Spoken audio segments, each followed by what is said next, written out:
Selasa Rabu hampir 3 hari. Kita tanya ke Pak Arianto nih, Pak, apa pertimbangan pihak kepolisian Pak sampai saat ini belum merilis? Apa memang belum waktunya, belum yakin, buktinya belum cukup? Itu taktik daripada penyidik. Oke, tujuannya Pak? Jadi begini, ya supaya penyidikannya berhasil. Oke. Jadi begini ya, dalam undang-undang penyiaran itu kan publik harus menyampaikan. Kecuali ada hal-hal yang memang harus dirahasiakan. Termasuk juga informasi yang menyangkut untuk penyidikan. Itu hanya untuk penyidik. Kalau dipertimbangkan itu akan menyulitkan penyidikan. Jadi dia boleh menyaring itu hak daripada penyidik untuk tidak mengungkapkan itu. Nah, dengan tidak mengungkap identitas ini artinya akan menyulitkan penyidik kalau diungkap ke publik identitasnya. Bukan, kalau dia tuh ngomong begini, nanti kan di cross check sana. Oh ternyata ini salah tangkap lagi misalnya gitu. Sekarang yang penting ini penyidik kan udah nangkap nih orang yang didalilkan oleh orang itu bahwa itu. Ini kan yang menduga kan hanya pengakuan dulu, diawali dengan pengakuan yang 5 orang itu kan Mbak, gitu kan. Iya. Mbak sebagai pengacara ini juga nggak menduga siapa pelakunya kan, itu hanya berdasarkan keterangan kesaksian itu kan, gitu kan. Jadi kan DPO lah, kalau keterangan ini dicabut kan berarti kan sebetulnya kan tidak valid untuk menjadi DPO kan gitu kan. Nah, tapi karena ada tuntutan masyarakat yang ribut-ribut ini tadi, polisi dengan sigap melayani apapun yang jadi permintaan masyarakat. Saya mendukung itu Kapolda Jabar. Silakan. Gini Pak ya. Tadi pihak keluarga mengatakan bahwa putra mereka tidak mengenal sama sekali Peggy. Dan perkiraan saya juga jawaban yang sama akan mereka sampaikan ketika andaikan ada 2 atau 3 DPO berikutnya diamankan oleh pihak kepolisian. Intinya tidak kenal.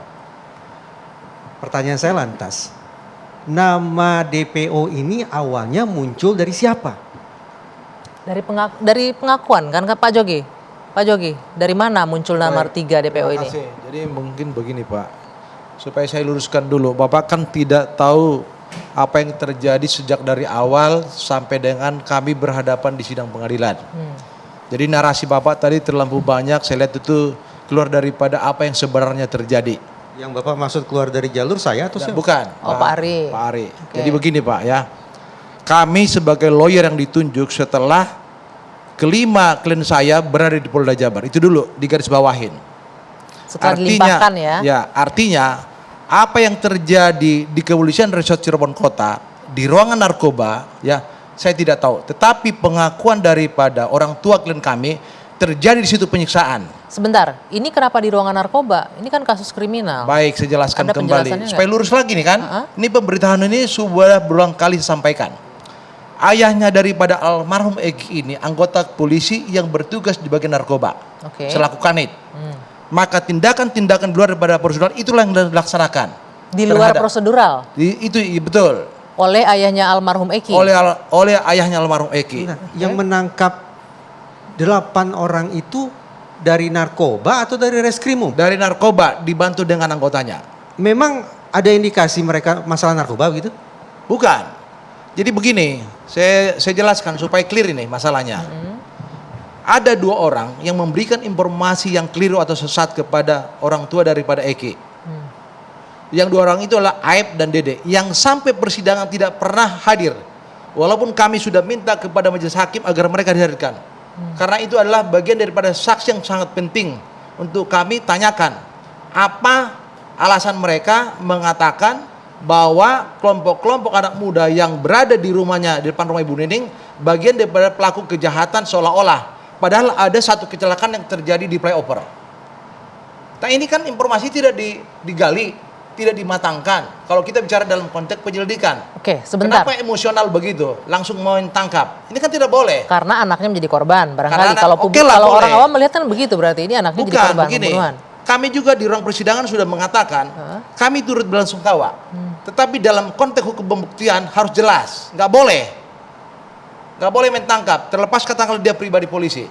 Ada kewenangan masing-masing. Sebentar Pak, sebentar. Pertanyaan saya sederhana sebetulnya. Sekali lagi, yang menangkap 8 orang ini dari satuan apa?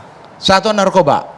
Satuan narkoba, bukan reskrimum. Bukan. Padahal ini bukan masalah narkoba. Bukan masalah narkoba. Hanya orang tuanya itu berada dinasnya di satuan narkoba. Orang Tapi tua mereka- Eki yang jadi korban ya. Mereka menangkapi 8 orang itu atas izin pimpinan. Ada surat atau Saya kurang izin? tahu karena pada saat itu tidak memperlihatkan satu dokumen apapun. Itulah Pak Jogi, penjelasan yang saya dapat dari orang sebentar, tua Pak semua. Jogi, ini yang Oke. saya tangkap jadi ini seolah-olah ini kayaknya karena kesal anaknya dibunuh, marah, jadi ngambil orang begitu. Begini, kami pada saat di ruang persidangan, Ibu Titin sebagai kuasa hukum daripada Sakat Tatal dan juga Sudirman bertanya kepada Rudiana di ruang persidangan ya, supaya clear ini. Rudiana mengatakan sebulan sebelum kejadian bahwa anaknya sudah berkonflik dengan geng narkoba, geng motor. Oke. Jadi di pikirannya itu Sudah tertanam bahwa ini tertanam pelakunya. bahwa kelompok-kelompok yang duduk-duduk di malam itu adalah geng motor, padahal Oke. bukan. Sebentar, Bang Reza ini menarik nih. Sebelum saya lanjutkan, boleh nggak saya putarkan kembali pernyataan orang tua almarhum Eki, Pak Rudiana, ketika kasus ini mulai ramai diperbincangkan oleh publik. Kita simak sebentar. Saya adalah orang tua kandung dari almarhum Muhammad Rizky Rudiana atau Eki. Saya mohon kepada seluruh warga negara Indonesia agar jangan membuat kami lebih sakit. Eki adalah anak kandung kami yang mana menjadi korban daripada kelompok-kelompok yang kejam. Saya tidak diam. Saya terus berupaya dan bekerja sama dengan reskrim. Terbukti beberapa kita kami amankan dan sisanya sedang kami perjuangkan. Kali lagi saya mohon kepada seluruh warga negara Indonesia agar jangan berasumsi atau memberikan statement-statement yang akan mungkin lebih membuat kami sakit. Bung Reza, ini disampaikan saya terus bekerja sama dengan reskrim, artinya bukan satuan narkoba beliau sendiri bergerak, bekerja sama dengan unit reskrim dalam menangkap pelaku pembunuhan. Bekerja sama itu menjadi sebuah kosakata yang bersayap menurut saya. bersayapnya- Ya, kita definitif saja, ini sebetulnya kasus narkoba atau bukan narkoba. Oke. Kalau ini kasus narkoba, tidak ada persoalan. Memang sudah seharusnya satuan res narkoba yang akan melakukan penangkapan dan proses lebih lanjut. Tapi yang saya pahami ini adalah 338 dan 340 Ya. sebagaimana disampaikan di dua sisi pekan Ya. sebelumnya oleh Direskrimum Polda Jabar.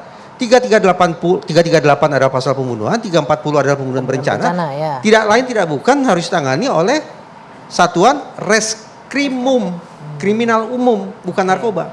Nah, ini satu pertanyaan nih menurut saya. Apa penjelasannya kenapa kemudian justru yang melakukan penangkapan justru Oke. satuan narkoba? Nanti kita bisa minta pendapatnya Pak Ari. Itu satu. Lazim tidak. Yang kedua, pertanyaan saya belum terjawab tadi sebetulnya. Apa? Asal muasal nama DPO ini dari siapa? Oke. Karena pihak keluarga para terpidana mengatakan tidak mengenal DPO itu. Dari Oke. mana asal nama DPO ini? Dua pertanyaan Anda nanti akan dijawab, kita harus jeda sejenak. Dua sisi akan kembali sesaat lagi.